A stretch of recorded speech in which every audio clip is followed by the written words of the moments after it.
Hey guys, welcome back.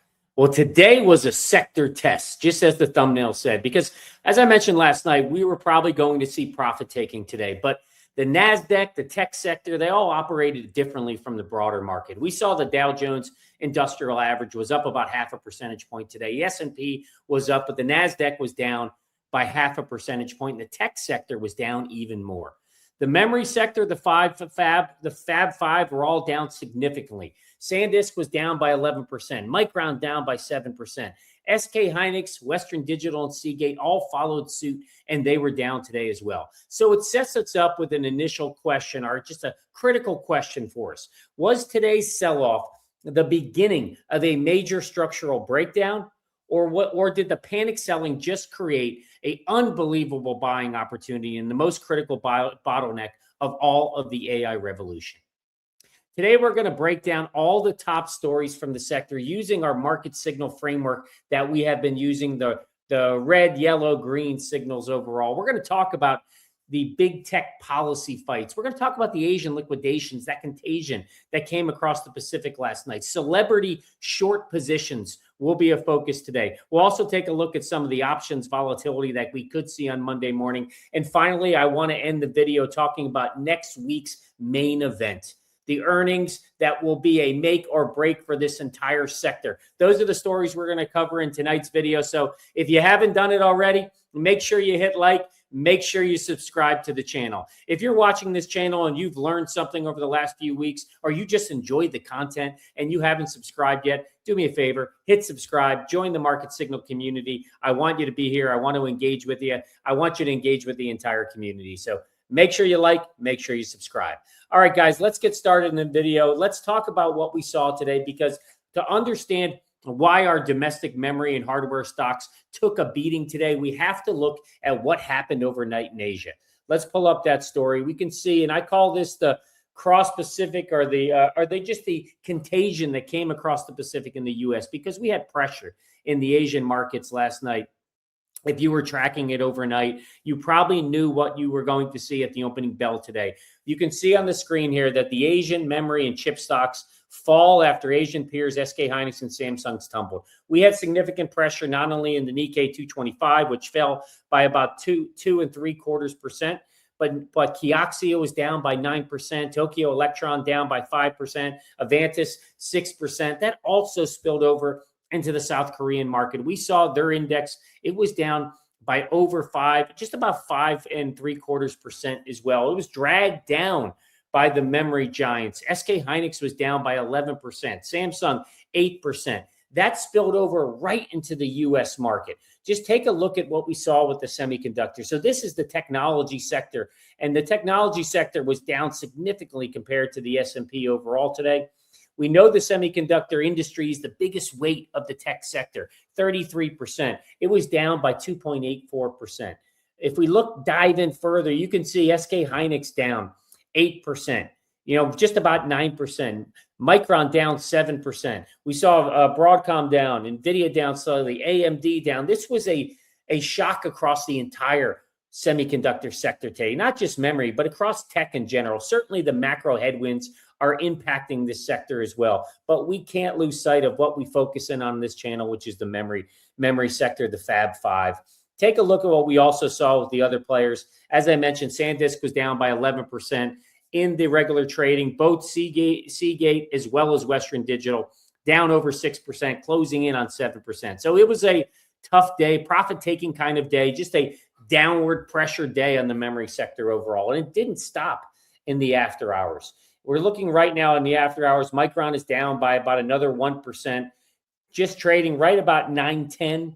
What we're seeing with SanDisk, it's down by about $3.50, another 0.25%, trading at 14.33. Western Digital's down. You can see over here on the right by about $7 in the after hours, trading at 5.12. Let me just refresh my screen just to make sure that is the most up-to-date numbers for all of those. And yeah, it looks like it was, unfortunately. But let me scroll back down to Western Digital down by $7. And we see that Seagate is down by another $11, 1.37%. So it didn't let up in the after hours as well. It continued to just funnel on, like throughout the pressure we saw today carried over into the after hours as well. I think what this is showing us to me, and why I have this kind of as a red signal for the day, just this contagion that we see from the Asian markets into the US, is just showing us that the Asian powerhouses that we covered, SK Hynix, Samsung, Kioxia, they're at the absolute foundation of the global memory trade, the global memory manufacturing. Severe institutional liquidation in Seoul immediately triggers systematic de-risking across the US desks before our markets even open. So the overnight weakness, it created a direct contagion that carried right into the opening bell here in the US. This global synchronization is precisely why this overnight action, why I'm calling it a red signal. Because when you see massive liquidations in those big tech, those foreign companies, like I mentioned, Samsung, SK Hynix, and Kioxia, it shows that global institutional capital was taking profits. As long as the Asian markets remained under pressure, the US market and those US stocks, those Fab Five that we follow, or four in this case, because I'll pull out SK, but those stocks will face an uphill battle against the automated cross-border selling programs that we're currently seeing in the market right now. So that is definitely a red signal. But I want to shift over to some of the kind of a foundational green signal. I think a demand that we saw today. There's a couple stories. One is here from Morgan Stanley. It's from Joe Moore. He calls out that Morgan Stanley believes that the recent decline in U.S. stocks has created an attractive opportunity for investors. Now, we have seen some of this. Joe Moore is obviously very bullish on this sector. He's mentioning that the current memory cycle is fundamentally different from the prior ones. It's not just data center strength that we're going to see other applications as well. He's kind of in that same mindset, frankly, as I am, that this is structurally a different cycle than we've seen in the past. And I'm not as concerned as the boom bust cyclicality that we've seen before. But he bases, the firm believes the cycle is different because memory has become increasingly the bottleneck to AI as we move into the agentic CPU phase, the agentic phase overall. And as we go down further, you can see that they mentioned Morgan Stanley believes that the memory shortage have no signs of abating.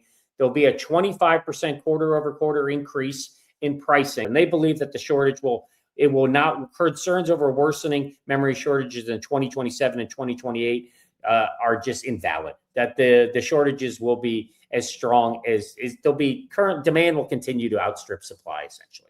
And this jumps me over to the story that I saw today from AMD. It kind of goes together. I want you to just listen to this and just think about, we see on one side, Morgan Stanley being very bullish around the demand that we see, the shift that we're going to see in the market, all the applications we have for memory. And then you see Lisa Su come out and basically say that AMD says the AI shift to inference and agents will reshape data centers.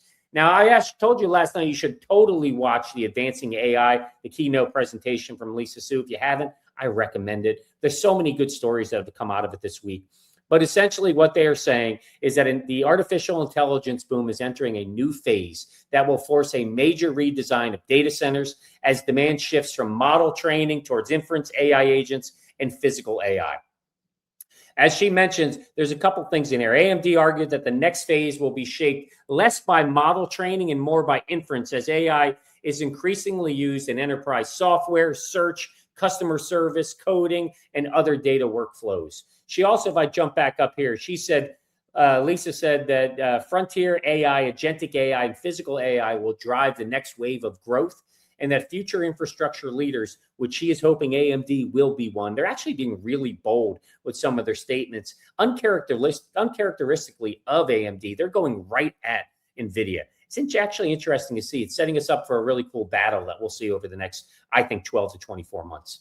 But they go on to say that the infrastructure leaders will be the ones that be able to balance compute, memory, interconnect, cooling, and software across the entire platform. I think there was one other thing right here I wanted to see. She is mentioning that the outlook for the data center CPU market, saying that the agentic AI could expand this market from $26 billion last year in 2025 to $220 billion in 2030. So essentially a 10x in 5 years. It's a great sign for not only AMD, but it's also a great sign for the memory sector too. And it's all around right here. She's saying beyond the cloud, AMD is also betting on physical AI, where intelligent systems move from factories, logistics, healthcare, autonomous mobility, and other real-world environments. And during advancing AI, they introduced their new embedded AI products, as well as the robotics platform. So this is what we have been talking about on the channel. Like, we are shifting. The market is shifting. It's beyond just data centers. And that's why in some of the commentary that we see in the channel mentioning that, that the sector is over, data centers are over, I think we're just, as I mentioned, we are not factoring in where we're moving to next. The agentic AI, the robotics phase, the autonomous vehicle phase, the application for memory is exponentially higher here. So this will exponentially, like I said, drive the demand for memory, in my opinion. This is a green signal for the memory sector. It's a green signal for Micron. But because we know, remember, I talked about their Helios rack last night and the massive amount of HBM that is needed in that, as well as all of their new architecture that is coming forward. It is significantly dependent on the memory sector.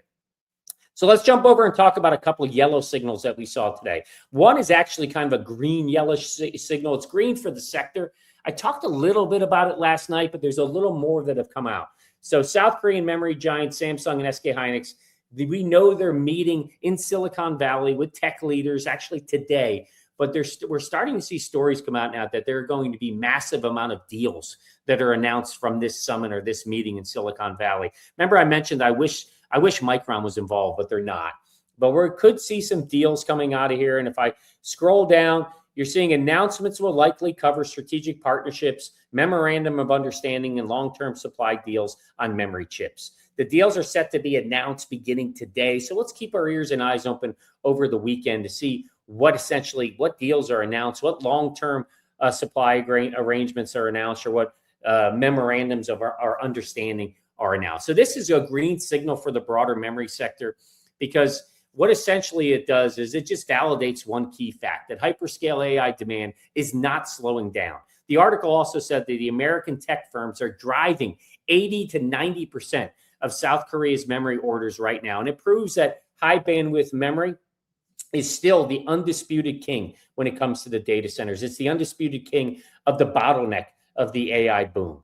But it's also, for me, a yellow cautionary sign when I look through the lens of Micron, because it shows us that when you see this tandem of SK Hynix and Samsung moving together, and they're meeting with top-tier U.S. hyperscalers to lock up multi-billion-dollar allocation deals, it means that Micron's primary rivals are aggressively kind of moving together and looking to shore up deals and create more partnership here with key U.S. players. So while Micron continues to ramp up their own HBM production in the U.S., these bilateral Korean agreements, they demonstrate, or what we could see, these agreements, what may be announced this weekend, it demonstrates that big tech is not waiting around for domestic capacity from Micron to catch up.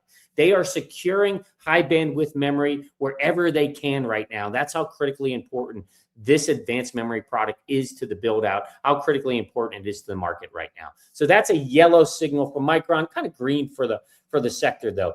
The next one I want to jump to was an article I see in Tom's, and essentially is an open letter to the U.S. government. So while we're seeing kind of Micron and the memory group navigate a lot of issues right now, there is this growing policy that is a battle that is brewing in Washington right now. And this is another yellow signal that I want to drop on your radar, because what we're seeing is NVIDIA, Microsoft, Meta, and 20 other tech leaders, they issued a rare joint appeal urging the White House not to enact broad restrictions or sanctions on open weight models. Let me show you what they said. You can see, as I mentioned, 25 companies overall co-signed the letter. The letter is asking Washington to avoid what it calls premature restrictions on downloadable AI models.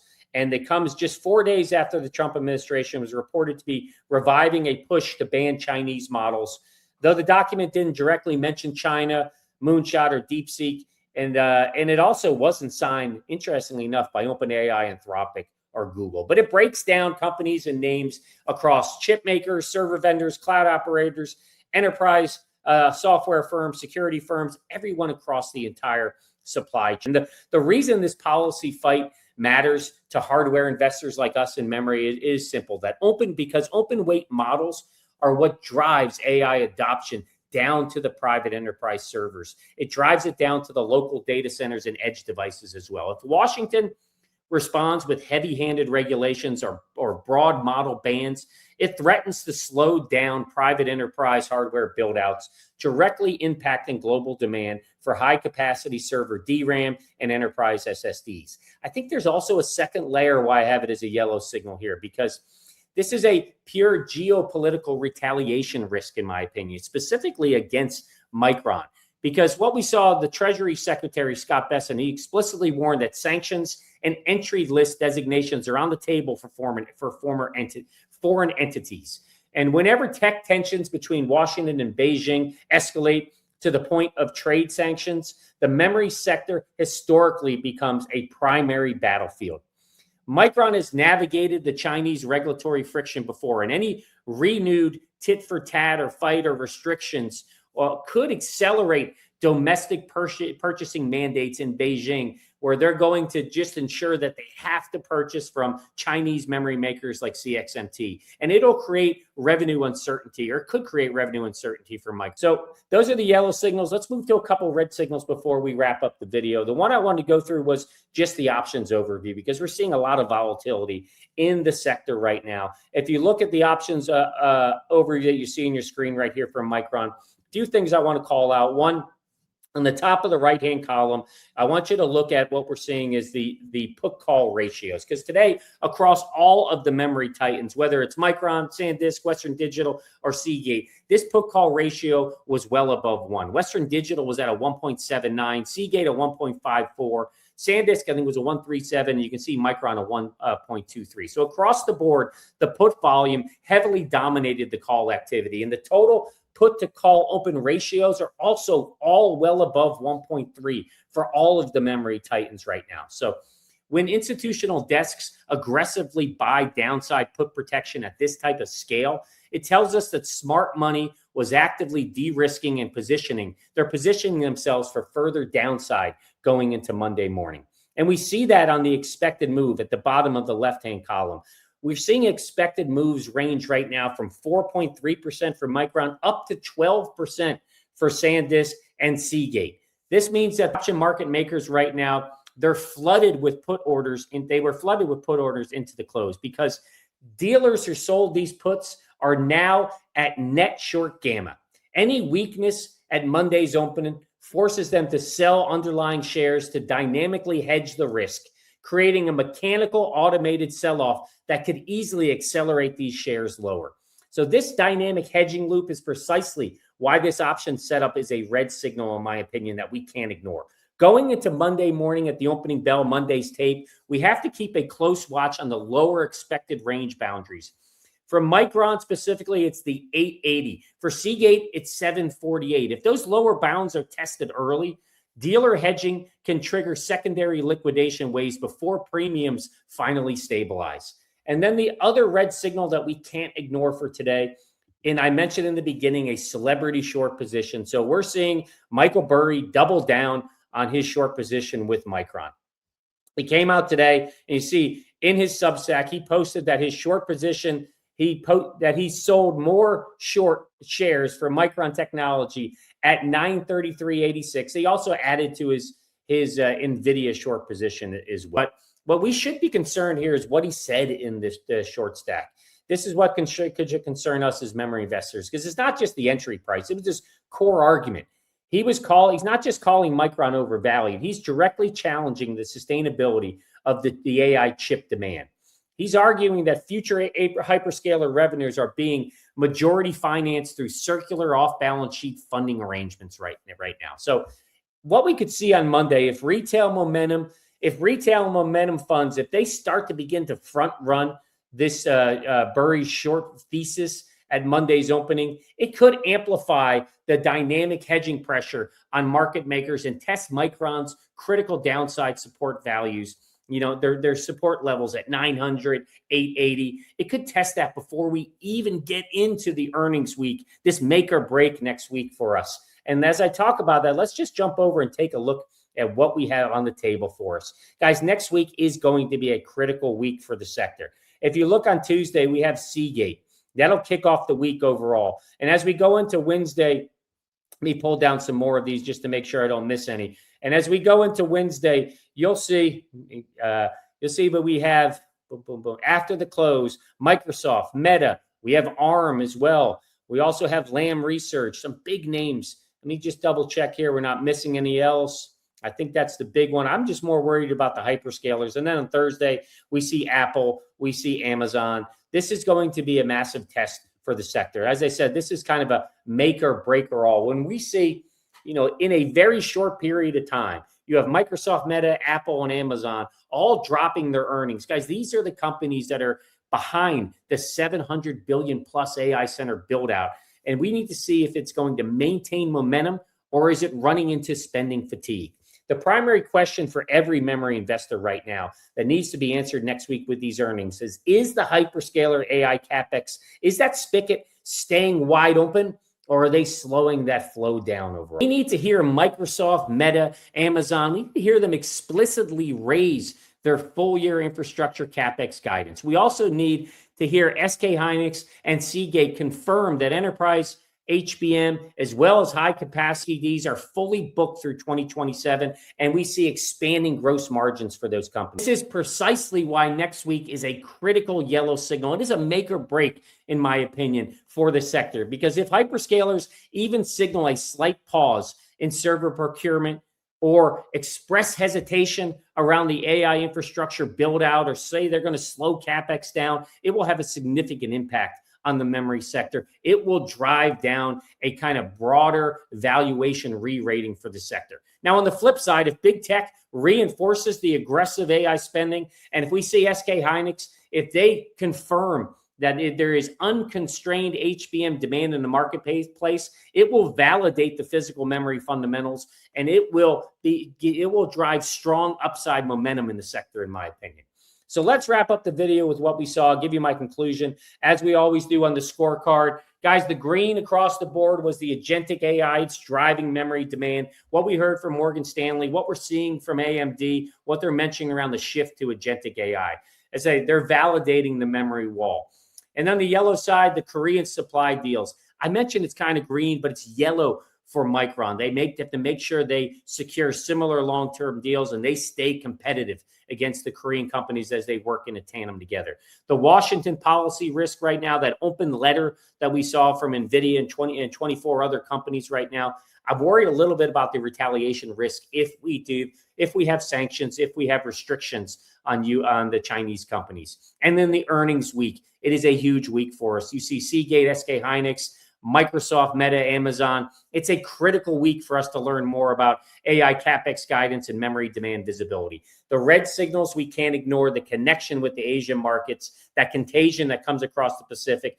It is going to be this way as we move forward. Unfortunately, we are often going to see de-risking before our markets even open. We're seeing option markets under pressure heading into next week. And of course, Michael Burry adding to his short position will certainly drive more anxiety in the sector overall. My takeaway today is constructive but defensive.